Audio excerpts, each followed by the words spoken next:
Hello everyone, welcome to Lobster. तो चलिए शुरू करते हैं कॉन्ट्रैक्ट पार्ट 1। पहले उसकी हिस्ट्री से स्टार्ट करेंगे। तो इंडिपेंडेंस इंडिया के पहले 3 प्रेसिडेंसी टाउन्स थे जिनमें कोर्ट्स ऑफ जस्टिस बनाए गए थे। वो 3 प्रेसिडेंसी टाउन्स थे कैलकाटा, मद्रास एंड बॉम्बे। तो इन कोर्ट्स को गवर्न करने के लिए English common law, statute laws बनाए गए थे जो कि कॉन्ट्रैक्ट से रिलेटेड थे और जो कि इंडियन कंडीशंस में सूटेबल हो। इंग्लिश कॉमन लॉ और स्टैट्यूट लॉ को इंट्रोड्यूस किया गया था चार्टर्स से, जो कि हिंदूज और मोहम्मडन्स दोनों के लिए लागू किए गए थे। लेकिन इन स्टैट्यूट लॉज और इन इंग्लिश कॉमन लॉज की वजह से बहुत सारे इनकन्वीनियंसेस, तो ये देखा गया था कि हिंदूज और मोहम्मडन्स में बहुत ज़्यादा इनकन्वीनियंसेस हो रहे हैं। तो इस डिफ़िकल्टी को हटाने के लिए एक नया स्टैट्यूट लाया गया था 1781 में। जो नया स्टैट्यूट लाया गया था 1781 में, वो सुप्रीम कोर्ट्स को पावर देता था, जैसे कि courts at Calcutta, courts at Madras, courts at Bombay. और ये 3 सुप्रीम कोर्ट जो थे, ये कॉन्ट्रैक्ट के मैटर्स को डिटरमाइन करेंगे, कॉन्ट्रैक्ट के केसेस को, जो कि मोहम्मडन लॉज के बेसिस पे गवर्न होते थे, और हिंदूज़ के जो हिंदूज लॉज और यूजेस के अकॉर्डिंग गवर्न होते थे। तो ये उनकी इस डिफ़िकल्टी को कम करने के लिए था, हिंदूज़ और मोहम्मडन्स दोनों के लिए। सिंपली अगर कहा जाए तो 1781 का जो स्टैट्यूट था वो कॉन्ट्रैक्ट के मैटर्स को डिटरमाइन करेगा, कॉन्ट्रैक्ट के केसेस को, और ये हिंदूज़ और मोहम्मडन लॉज के यूजेजेस और लॉज के अकॉर्डिंग रहेंगे। चलते हैं नेक्स्ट स्लाइड पे। मेनली जो स्टैट्यूट्स थे वो इंग्लिश लॉज को सुपरसीड करने के लिए थे as regards to Hindus and Mohammedans in the case of contract के केसेस में इंग्लिश लॉज को सुपरसीड करने के लिए थे।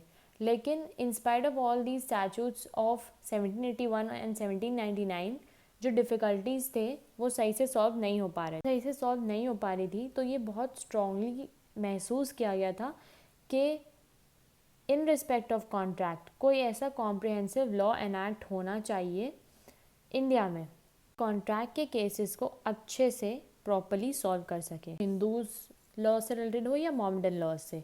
इसीलिए accordingly the Indian contract bill was introduced in legislature. Indian contract bill को लेजिस्लेचर में इंट्रोड्यूस किया गया। 9 ऑफ 1872 कहा जाता है द इंडियन कॉन्ट्रैक्ट बिल, जो कि लेजिस्लेचर में पास किया गया था और उसको एक्सेप्टेंस मिली थी 25 अप्रैल 1872 को। इंडियन कॉन्ट्रैक्ट एक्ट 1872 जो है वो फोर्स में आया था 1 सितंबर 1872 को। This was the history of Indian contract act. Let's pass on to the next slide. तो जानते हैं कॉन्ट्रैक्ट क्या होता है। Section 2H of Indian contract act defines an agreement enforceable by law is a contract. इसको simple words में जाना जाए तो एग्रीमेंट बेसिकली ये होता है, जो एग्रीमेंट वर्ड है वो खुद में ये बोलता है कि एग्री करना, और एग्री जो है वो हम अपने आप में नहीं कर सकते, उसमें हमें 2 या 2 से ज़्यादा लोग चाहिए। कोई भी एग्रीमेंट जो होता है उसमें कुछ कंडीशंस होते हैं जिसमें 2 पार्टीज़ या 2 से ज़्यादा पार्टीज़ एक्सेप्ट करती है या फिर कंसिडरेशन होता है उनके बीच में उन कंडीशंस को लेके। There is an obligation, lawful understanding होता है उनके बीच में कि हम इन कंडीशंस पे एग्री कर रहे हैं। जैसे कि हम नीचे इमेज में देख रहे हैं कि a contract is an agreement between 2 और more competent parties or persons that creates an obligation to do और not to do a particular thing. इसमें ये होता है कि कॉन्ट्रैक्ट होता है 2 लोगों के बीच में, मतलब एक एग्रीमेंट जो कि एनफोर्सेबल बाय लॉ है। एनफोर्सेबल बाय लॉ का ये मतलब होता है कि एक ऐसा एग्रीमेंट जो लॉफुल चीज़ों को लेके किया गया हो और जिसके बदले कोर्ट हमें कंपनसेशन या हमारे डैमेजेस दिलवा सकती है, या उस चीज़ को करने के लिए, उस कॉन्ट्रैक्ट को करने के लिए वो सामने वाली पार्टीज़ को बाउंड कर सकती है कि आप इस कॉन्ट्रैक्ट को कंप्लीट करेंगे क्योंकि आपने इसमें कॉन्ट्रैक्ट किया है और ये एक लॉफुल कॉन्ट्रैक्ट था। तो वो कोर्ट ऑफ लॉ उसको एनफोर्स करा सकती है पार्टीज़ पे। तो इसलिए उनको कहा गया है कि agreement enforceable by law is a contract. किसी भी चीज़ को लेकर अगर एग्रीमेंट किया जाए तो कोर्ट हर चीज़ पे एनफोर्समेंट नहीं कर सकती है। कोर्ट सिर्फ लॉफुल चीज़ों पे एनफोर्समेंट करवा सकती है, या डैमेजेस दिलवा सकती है, या कंपनसेशन दिलवा सकती है। के बारे में बताया जा रहा है कि सब्जेक्ट मैटर सफिशिएंटली डिफाइन होते हैं, इसमें मीटिंग ऑफ द माइंड्स होते हैं, मतलब दो पार्टीज़ के माइंड्स मैच होने चाहिए। और नीचे दिया है कि 2 और मोर पार्टीज और persons, separate legal entities, legal capacity और competency.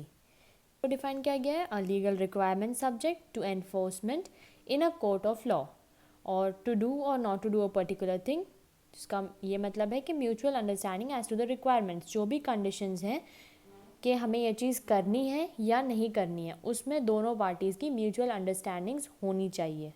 Free consent and consideration of both the parties. So, in simple words, contract is an agreement between two parties, and in an agreement, we can add whatever we want to related with exchange of goods and services, money, or promise of any of those. मैंने already कहा है कि contract में या agreement में दो parties चाहिए, और एग्रीमेंट में हम जो चाहे ऐड करवा सकते हैं, एग्रीमेंट में हम कुछ भी डलवा सकते हैं, लेकिन वो रिलेटेड होना चाहिए exchange of goods and services से, पैसों से, या इसमें से किसी भी चीज़ की प्रॉमिस या किसी भी चीज़ का वादा किया गया हो पूरा करने का, तो हम उसको एग्रीमेंट या कॉन्ट्रैक्ट में ऐड कर सकते हैं। It is a legal binding document, legal binding document between that defines and governs the rights and duties of the parties to an agreement. एक कॉन्ट्रैक्ट जो है वो एक लीगल बाइंडिंग डॉक्यूमेंट है जिसमें डिफाइंड रहता है, दोनों पार्टीज़ के राइट्स और ड्यूटीज़ डिफाइंड रहते हैं कि दोनों पार्टीज़ के बीच में ये एग्रीमेंट हुआ है और दोनों पार्टीज़ की ड्यूटीज़ हैं उनको पूरा करना। एक कॉन्ट्रैक्ट जो है वो लीगली एनफोर्सेबल इसलिए होता है क्योंकि उसमें लॉ रिलेटेड अप्रूवल्स होते हैं और रिक्वायरमेंट्स होते हैं, इसलिए कोर्ट्स उनको एनफोर्स कर सकती है या ऑर्डर कर सकती है कि आप इस कॉन्ट्रैक्ट को पूरा करिए, या उसके बदले कंपनसेशन दिलवा सकती है या उसके बदले डैमेजेस दिलवा सकती है। So let's pass on to the next slide में हम ये जानेंगे, थोड़ा डिटेल में जानेंगे कि कॉन्ट्रैक्ट में एक्चुअली होता क्या है। तो कोई भी कॉन्ट्रैक्ट जब होता है तो उसमें दो लोग या दो से ज़्यादा लोग होते हैं। तो पहला जो होता है वो ऑफरर होता है, वो ऑफ़र पास ऑन करता है, वो एक्सेप्ट करता है ऑफरर के ऑफ़र या प्रपोजल को। तो ऑफ़र होता है और ऑफरी होता है। So here it is given in every contract an offeror makes an offer to enter into contract with an offeree. Offeror proposal देता है एक कॉन्ट्रैक्ट में आने के लिए ऑफरी को। जो ऑफरर है वो ऑफ़र करता है कि हम इस पर्टिकुलर चीज़ को करेंगे या नहीं करेंगे, और अगर ऑफरी उस ऑफ़र को एक्सेप्ट कर लेता है, मान जाता है, ऑफरी एक्सेप्ट कर लेता है ऑफ़र को, तो वहाँ पे कॉन्ट्रैक्ट क्रिएट हो जाता है, जैसे कि हम नीचे के इमेज में देख रहे हैं। You can also see both offer and acceptance must meet certain conditions. कोई भी ऑफ़र और एक्सेप्टेंस में उसको कॉन्ट्रैक्ट बनाने के लिए कुछ कंडीशंस होते हैं जिस पे ऑफरर और ऑफरी दोनों एक्सेप्ट करते हैं। तो इस पिक्चर में हमें ये दिख रहा है कि ऑफरर जो है वो एक इंटेंट दिखा रहा है कि उसको कॉन्ट्रैक्ट करना है, और ऑफरी अपना इंटेंशन दिखाता है कि वो हर मीन्स के साथ, प्रॉपर मीन्स के साथ इस ऑफ़र को एक्सेप्ट करने को तैयार है। जैसे कि ऑफरर जो है वो ऑफ़र दे रहा है कि I will pay you $50 an hour to edit my book. वो ये बोल रहा है कि मैं आपको $50 दूंगा 1 घंटे के लिए मेरी बुक को एडिट करने के लिए। तो ऑफरी जो है वो बोलता है ठीक है, I will take the editing job, मैं एक्सेप्ट कर रहा हूँ आपके ऑफ़र को। तो यहाँ पे दोनों के बीच में एक कॉन्ट्रैक्ट बन जाता है क्योंकि दोनों कंडीशंस पे एग्री करते हैं और एक्सेप्ट करते हैं, और फ्री कंसेंट है उनके बीच में और कंसिडरेशन भी है। So this was offer and offeree. Let's move on to the next slide. ये दिया है कि a contract is legally enforceable if one party fails to do what he or she has promised to do. The other can ask the courts to enforce the agreement or award damages for injury sustained because the contract has been breached, because a promise made under the contract hasn't been kept or an act hasn't been performed. तो इसको अगर simple words में बताऊं तो contract जो है वो legally enforceable है। लीगली एनफोर्सिएबल का मतलब होता है कि कोर्ट हमें, अगर कोई कॉन्ट्रैक्ट कंप्लीट नहीं हो पा रहा है तो उसके बदले हमें कंपनसेशन या डैमेजेस या उस कॉन्ट्रैक्ट को कंप्लीट करने के लिए एनफोर्स कर सकता है। जैसे कि अगर दो पार्टीज़ हैं और एक पार्टी ने दूसरी पार्टी को कुछ करने के लिए प्रॉमिस किया है, लेकिन दूसरी पार्टी जो है वो फेल हो जाता है अपनी प्रॉमिस पूरी करने पे, तो जो पहली पार्टी है वो कोर्ट से एनफोर्स कराने के लिए मांग कर सकती है कि हमारे बीच में ये एग्रीमेंट हुआ था, हमारे बीच में ये कॉन्ट्रैक्ट हुआ था, लेकिन ये कॉन्ट्रैक्ट पूरा नहीं हो पाया है, वो किसी रीज़न से ब्रीच्ड हो गया है, मतलब ब्रेक हो गया है, टूट गया है, नहीं हो पाया है वो कॉन्ट्रैक्ट। तो उसके बदले पार्टी अपने लिए डैमेजेस क्लेम कर सकती है कोर्ट में, because a promise made under the contract hasn't been kept or an act hasn't been performed। मतलब होता है कि जो वादा किया गया था, जो कॉन्ट्रैक्ट हुआ था, उसको पूरा नहीं कर पाया गया किसी वजह से, तो हम कोर्ट से बोलते हैं कि हमें हमारे डैमेजेस या कंपनसेशन दिलवाएं। तो कोर्ट हमें लॉफुल चीज़ों के लिए, लॉफुल कॉन्ट्रैक्ट्स के लिए कंपनसेशन या डैमेजेस दिलवाती है। अब हम जानेंगे कि कॉन्ट्रैक्ट किन चीज़ों से बनता है, कॉन्ट्रैक्ट में क्या क्या चीज़ें ज़रूरी होती हैं। तो जैसे कि consideration, lawful object, free consent, agreement, not declared void and competency.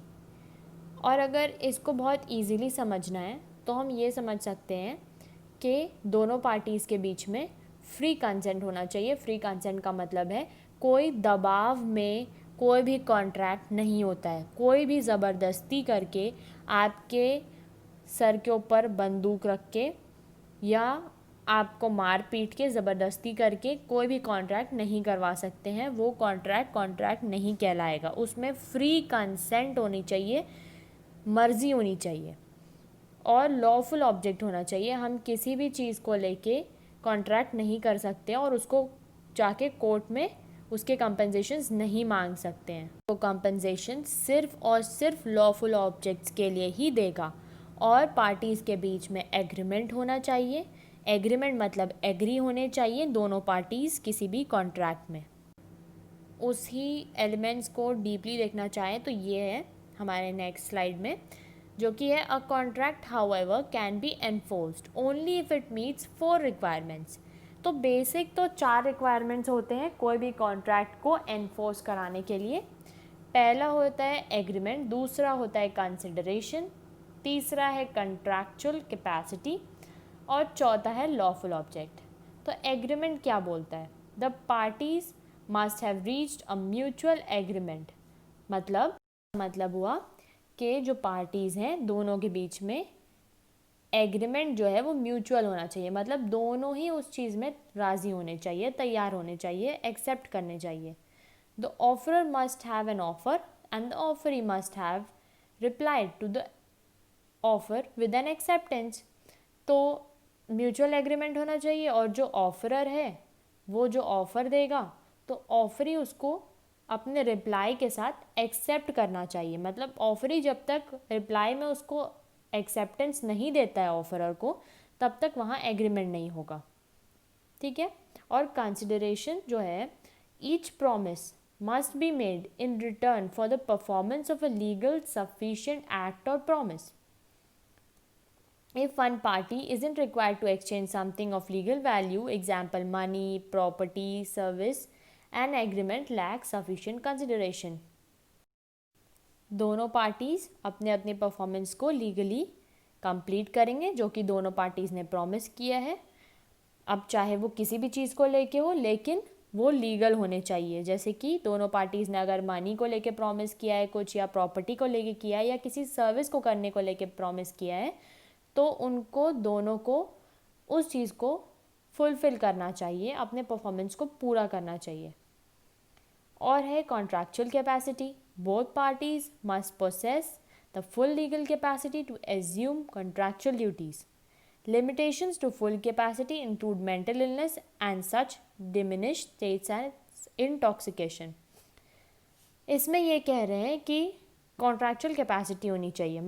ये है जो दो पार्टीज़ हैं वो दोनों जब कॉन्ट्रैक्ट करते हैं तो केपेबल होने चाहिए, उनको समझ होनी चाहिए कि वो किस चीज़ को लेके कॉन्ट्रैक्ट कर रहे हैं, वो किसी नशे में नहीं होना चाहिए या किसी मेंटल इलनेस में नहीं होना चाहिए। मतलब अगर कोई आदमी पागल है या उसको समझ नहीं है या वो नशे में है, तो अगर वो कुछ कॉन्ट्रैक्ट कर रहा है तो वो कॉन्ट्रैक्ट नहीं माना जाएगा। वो केपेबल होना चाहिए अपनी कॉन्ट्रैक्चुअल ड्यूटीज़ करने के लिए।